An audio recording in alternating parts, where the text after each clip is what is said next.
Hello and welcome to the Night Feed. I'm your host, Charlotte, here to bring you some company during, let's face it, one of the toughest parts of being a new parent, the Night Feed. Tonight's unpaid sponsor is pulling your neck out when you're 36. I slept funny the other night and I have paid the price for the past 7 days, walking around like Obi-Wan Kenobi because I slept funny. I tell you what, you sleep funny when you're 20, you bounce back. You sleep funny when you're 36, and you do not bounce back. I was in agony. It sounds dramatic, but there was one night after I did this and I was laying in bed in absolute distress. How painful. My neck was all into my collarbone, down my arm, up my neck. I said to Jason, I've not felt this much agony since I was in labour. And I couldn't find a hot water bottle for the life of me. So my eldest has this little fox and it's called a warmie. And inside is this little bag of dried beans that you can put in the microwave. And it turns into like a hot water bottle for kids. It is the cutest thing. So I've been walking around with a fox on my shoulder to help the pain as much as it can. It's finally going down now, but God, moral of that one is do not sleep funny, basically, if you are 35 and over like me. I do have to apologise. There was no podcast last week because there was a sickness bug in the house. So as a mother, you will know when there's a sickness bug in the house, that hugely takes precedent over everything else. But all good now, which is the main thing. And in the midst of this, there's been quite a lot of downtime for me and the baby. And I've been down a bit of a TV rabbit hole. I've got 2 recommendations for you because I know us new mums like a good bit of TV when we get our time to. So the first one is that America's Next Top Model on Netflix, a documentary about it.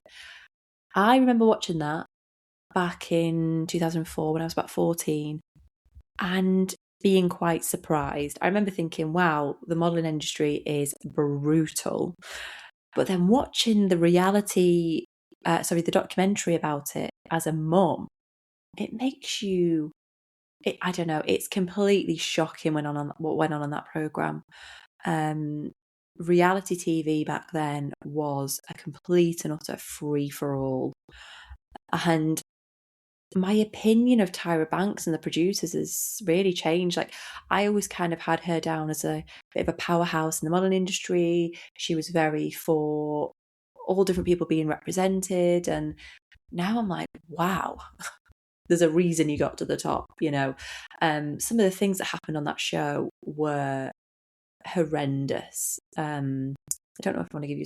Skip ahead if you're going to watch it the next minute.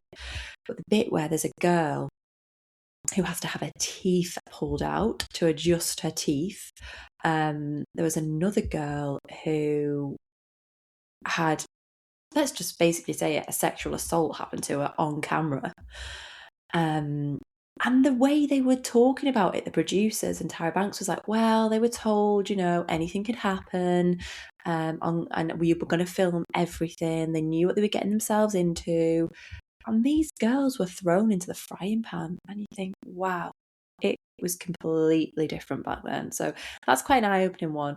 And then the other thing I've been watching is Love Story about JFK Jr. and Carolyn Bessette, who I knew a little bit about prior to watching this. I know what happens to them. Again, if you want no spoilers and you want to watch this yourself and you haven't watched it yet, skip ahead 2 minutes.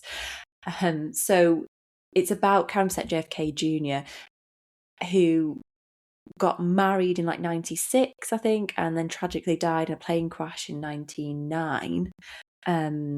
Really, really tragic ending for them. They were so young still.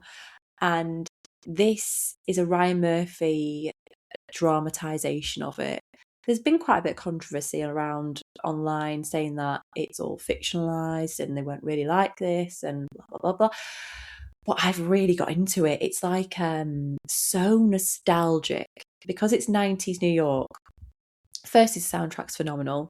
The fashion is just like, yeah. And I think I've almost been watching it kind of craving that simpler time.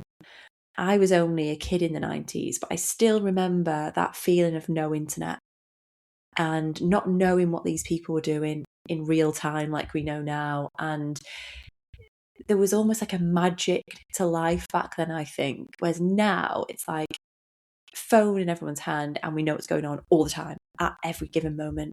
But there was so much kind of innocence back in the 90s, and you could easily live your life in a bit of a bubble and be in your happy little bubble.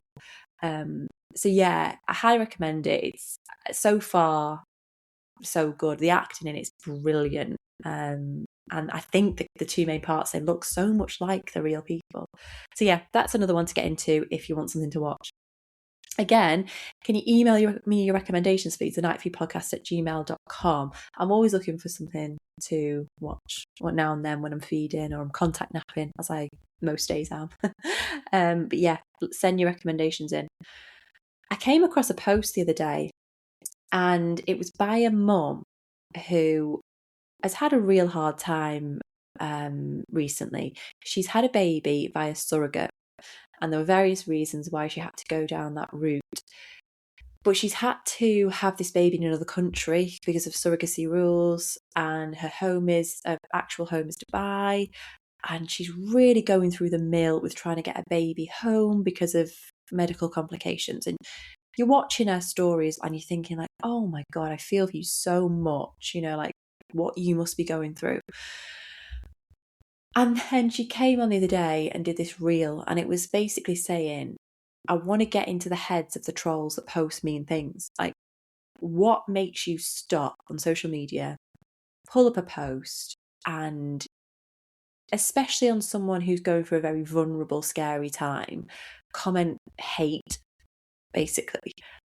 And it got me thinking as well when I saw her post, because I thought, well, a lot of mum posts that I go on, especially about feeding or sleep training, anything like that, there is so much contention, isn't there? There is so much, oh, you can't do this, you can't do that, you can't do that. And even like really innocent posts from other mums, people are just ready to take you down, aren't they? And I just think, what goes on in that person's mind to jump on a post and be like, you're doing this wrong, you're doing that wrong, this is wrong, that's wrong. And if I see something I don't agree with, I take it in, I scroll past it. I'm like, oh, fair enough. That's their life. That's how they want to live it. And I also was thinking about this. I came across this post on TikTok, and it's a video of a mum lifting a baby, and she just says, can you please be a girl's girly and press a few buttons? I'm trying to make my craft store full time so that I can stay home with my baby. And I was just like, oh, really pulled at my heartstrings. I was like, so I thought, I'm going to share a business. She's got a crafting business, and I thought I'll share it with you mums listening in the hopes that maybe someone wants to check it out and maybe have a look at her store. So her store is called Cat's Whiskers Crow Store, and she's on Etsy. She's based in Northern Ireland, and she basically makes all things crochet, knitting, sewing and embroidery. And I think it's for people who are into crochet, sewing. And I've never seen these before because I'm not into that myself, but they're really cool. And they're basically called stitch markers. So she makes these little kind of hooks that go onto your, whatever you're making to mark where you're up to, like a progress marker. And they're really, really cute. I'm just looking at like an octopus one and little daisy ones. And then she also does knitting needle stoppers that are like little cow's heads and things. And there's lovely, like, looks like handmade scissors she's made, and really, really lovely stuff. Crochet hooks, craft scissors, all those kind of things as well. So her store is called Cat's Whiskers Crow Store on Etsy, and her TikTok is the Cat's Whiskers Crochet. But give her a follow, give her some love. And if you have a business or something you're trying to get off the ground, I know there's lots of mums out there on maternity leave, and they're kind of thinking, I'd love to set my own thing up. If you're in that position and you want to shout out on the podcast, I'd be more than happy to share some love and hopefully get you some business. So message me, thenightfeedpodcast@gmail.com, and I'll be sure to give you a shout out. Okay, on to the emails. As always, keep them coming in. I don't always get to read out every email, but I really do try to. And those that I don't, I always respond to. So I'll always message you back. And I've been having some lovely back and forth lately with some of you lovely listeners, which really makes my day, because I love hearing from people that listen to the podcast and hearing more about you. I've spoke to some really interesting mums out there, and even if you've not got anything interesting to tell me, just that you're really tired too, drop me an email. I love hearing from you. So this first one is about sleep, and it says, "Hi, I'm writing this at 3:17 a.m. while feeding my baby, my 11-week-old, and Googling the same thing I Google every night. How do I get my baby to sleep longer stretches?" Okay, I'm sure 50% of you have all at least thought about this. So everyone keeps asking if he's sleeping through yet, and I never know what to say. The longest stretch we've ever had is 3 hours, and that felt like winning the lottery. Most nights it's every 90 minutes. I keep thinking there must be something I'm doing wrong. During the day I tell myself it's normal and he's just a baby, but at night when the house is quiet and I'm watching the clock again, it's hard not to wonder if everyone else's baby has figured out sleep but mine. Mostly I just want to know, does this get better on its own, or is there something I should be doing? Love, a very tired mum. Can people, especially boomers, stop with the "is he sleeping through" when he's less than 1? Like, that grinds my gears so much. I bumped into someone the other day, not the other day, it was a few months ago, when my youngest baby was like, I don't know, 4 months. And her words were, "Is he good at night?" What do you mean, is he good at night? Is he good at night? What baby is trying to behave badly at night? Like, it's the way they phrase it as well, isn't it? Like, "Is he sleeping through?" And you're holding like a 2-day-old baby, like, no. I know they mean well, but it really grinds my gears because I think it puts pressure on you. And I felt the pressure before when they've asked me with my other two, "Oh, are they sleeping through yet?" And you're like, no, they're not sleeping through yet. Believe me, it's nothing you're doing wrong. Absolutely nothing you're doing wrong. Some babies wake every hour. Some babies sleep through 7 till 7. I think every baby's different, and that's coming from a mum of 3. I hate the pressure around sleep at the moment. And because you're Googling it, your algorithm will be fire on sleep. You'll be getting sleep consultants, sleep therapists, you'll be getting all kinds rammed down your throat, I'm sorry to say. And I get it as well. And I'm quite comfortable with my sleep situation with the kids, but I still get suckered into them videos that are like, "We did sleep training for 2 nights and he's sleeping through now 7 till 7. And I'm like, oh, what? Like, should I change things up? But my sleep situation is with the baby who's 9 months. He still wakes. I've got this ring that tracks my awake time, so I can kind of gauge. Last night he was up 3 times between 10 and 7 a.m.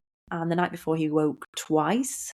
So it's longer stretches than yours, but your baby's 11 weeks. So I think 90 minutes, an 11-week-old, I don't think you can beat yourself up at all. I really want you to take on board that every baby's different. It's nothing that you're doing wrong, and it will get better. My 3 and 5-year-old sleep now. They'll maybe wake up in the night once, get in the bed and go back to sleep. It gets so much better. It really, really does. I really feel for you with the every 90 minutes. That is really tough.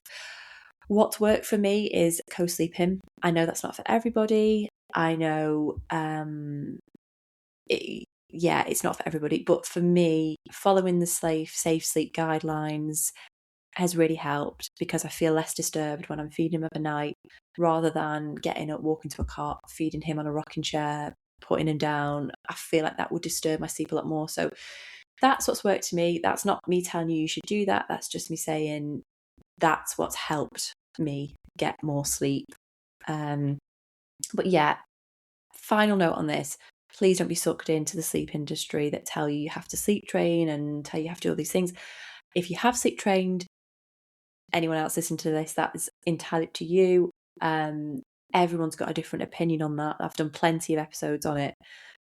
But my final note is basically to go with what you think's right, to know that you're doing nothing wrong, and to know that it honestly gets better. It really, really does. It's that radical acceptance I've talked about before, where anyone with kids 5 and under has to kind of radically accept that sleep's going to be up the walls for a few years. So please be kind to yourself. No, it's nothing you're doing wrong. And if anyone else is in a similar boat, please write in with any tips or anything you can think of that would help. I hope that helps. Next email says, I'm scared to give birth. Hi, I'm 38 weeks pregnant and I can't believe I'm typing this, but I'm actually really scared to give birth. Everyone keeps telling me your body knows what to do, and women have been doing this forever, but the closer it gets, the more anxious I feel. I keep lying awake at night thinking of all the different things that could happen. The pain, the hospital, the loss of control. Even the thought of the moment it all starts makes my heart race. Part of me feels guilty for this in a way because I'm so excited to meet my baby. I want that moment more than anything, but right now it's the excitement and the fear that are setting right next to each other. I think what scares me most is the unknown. I've read the books, watched the videos, packed the hospital bag, but I still feel like I'm about to step in something huge that I can't fully prepare for. Did other mums feel like this right before birth? And do you have any tips for getting through those final days when your brain just keeps going to worst case scenario? I feel for you. I really do. I remember being in that exact position. I remember it's the fear of the unknown. I think that is the really difficult thing. It's the fear of the unknown because you've heard about how it can feel. I remember watching a video on YouTube of women explaining how the pain feels. And even then, I couldn't imagine what that would be like. What I will advise you on that worked really well for me with my first, because I was in a similar position. I was like, I just don't know. I'd read books, I'd kind of looked up. Obviously, you speak to people. I watched like one or two hypnobirthing videos on YouTube. I didn't do a course. I just watched one or two videos on how to breathe. Breathing can help you immensely. It calmed me. It helped me with the contractions tremendously. I didn't have any painkiller with the kids. I had paracetamol, codeine, and I had gas and air. There was points when I almost had pethidine. I think, is it pethidine? You have like an injection. And that was always very close to when the baby was coming, when I felt like I couldn't do it anymore. With my son, the midwife went off to get that injection. And my fear with that was it can sometimes slow things down. And at that point, I was like, I just want the baby to come, you know. But every time I've been about to have that, the baby's arrived. So some women have epidurals, some women have C-sections. We all have different, outcomes with how we give birth, basically. So my main advice for you is look up hypnobirthing, understand how breathing can really help you. And a book that I read when I had my first was a positive birth book. And it just really armed me with the belief I can do it. And it gave me this confidence with my first baby. I went in feeling so confident. And I think when you have that confidence, you feel like you can conquer the world. So try and keep that in mind. I know it's really hard when people are like, oh, women are meant to do it. I know how that feels because you're like, well, it doesn't make it any less scary. And it is something that is scary. But you know your body. It's phenomenal how your body works. I was bowled over. Your body, when you put your confidence into your body, it really knows what it's meant to do. Yes, it's going to be painful, but if you understand the breathing techniques, it can help with the pain tremendously. Something I got with my son, which was my last baby, was something called a birthing comb. And you can get them on like Etsy and Amazon. And it's like a wooden comb that you hold in your hand. And every time you get a contraction, you press the teeth of the comb into your palm. And it almost tricks your body into thinking about an alternative pain, like another pain that's happening in your body. I won't say that it completely removed the pain because that's not true, but it really helped me with those initial contractions to get through them. Make sure that another thing that really helped me is the people around me, and I've only ever had my partner in with me when I'm giving birth. We've always been in really like kind of a funny mood, like a happy, funny mood. And you need them endorphins almost to help as well. And I know you're probably thinking, I'm not going to that hospital laughing. Believe me, it helps if you can be in that kind of upbeat, if your partner can be keeping you in that kind of upbeat mood, that really helps. But yeah, some nice hypnobirthing music. Breathe, learn the breathing, the up breaths, the down breaths. I can't remember off the top of my head exactly, but I remember having read the Positive Birth book with my first baby. I felt a level of confidence going in. So I just want to say to you, like, really try and be confident going in. I know it's your first, you don't know what to expect, but it is incredible how your body works. So just believe in the people around you, believe that you can do it and you will do it, no matter how you're giving birth, and try and get into the holistic hypnobirthing things that can really mentally get you through. It's actually quite amazing, the power of the mind when you're breathing through these contractions and staying calm, because when you stay calm, your body doesn't tense as much. And I really wish you the absolute very best. Next tonight is what's trending, and I came across a video of an actress in the UK called Natalie Cassidy. I never really watched EastEnders growing up, but those of you who did will know exactly who I'm talking about. She was basically called Sonia on EastEnders, and she's now like campaigning about social media for under 16s, which I think is such an important cause. I am so on board with this. I am praying that when my kids are at that age to want social media, it will be banned until they're 16. I know they've done it in Australia. I think it's brilliant. And she basically was on telly talking about this experiment they did. And I think what happened was they took a set of parents and they showed them what their children had been exposed to pre 9 a.m. on social media. So this is just their own kids on their phones, scrolling on TikTok or whatever else. And she said it was horrifying, like actually horrifying. Not just social media, but like, the news you see on social media, videos that they're exposed to, all kinds of horrific things that I think maybe as adults we also see, and I think it also has a negative impact on us. You'll see things that you really don't want to see when you're on social media sometimes, and you think, Christ, like, that can sit with you all day, and you think that there are kids 16 and under being exposed to this daily. And I am so for this change happening here in the UK. I think there's a petition out which I need to sign. I think there is a lot going on in Parliament with this. And I really, really, really hope that it comes through, because when it comes to the kids' mental health, it is such a big factor. It's such a scary factor. I think luckily I was old enough to not have I think we had MySpace when we were like 16, and then it became Facebook when we were 18, and I was an adult then, so I could handle it differently. But God, as a kid, you're so impressionable, aren't you? So I really hope her campaigning helps make some real changes, because I think it's serious now. That a lot of kids are having issues, mental health problems, and I think a huge factor is exposure to social media. Let me know your thoughts. I'd love to have a bit more of an in-depth discussion on this.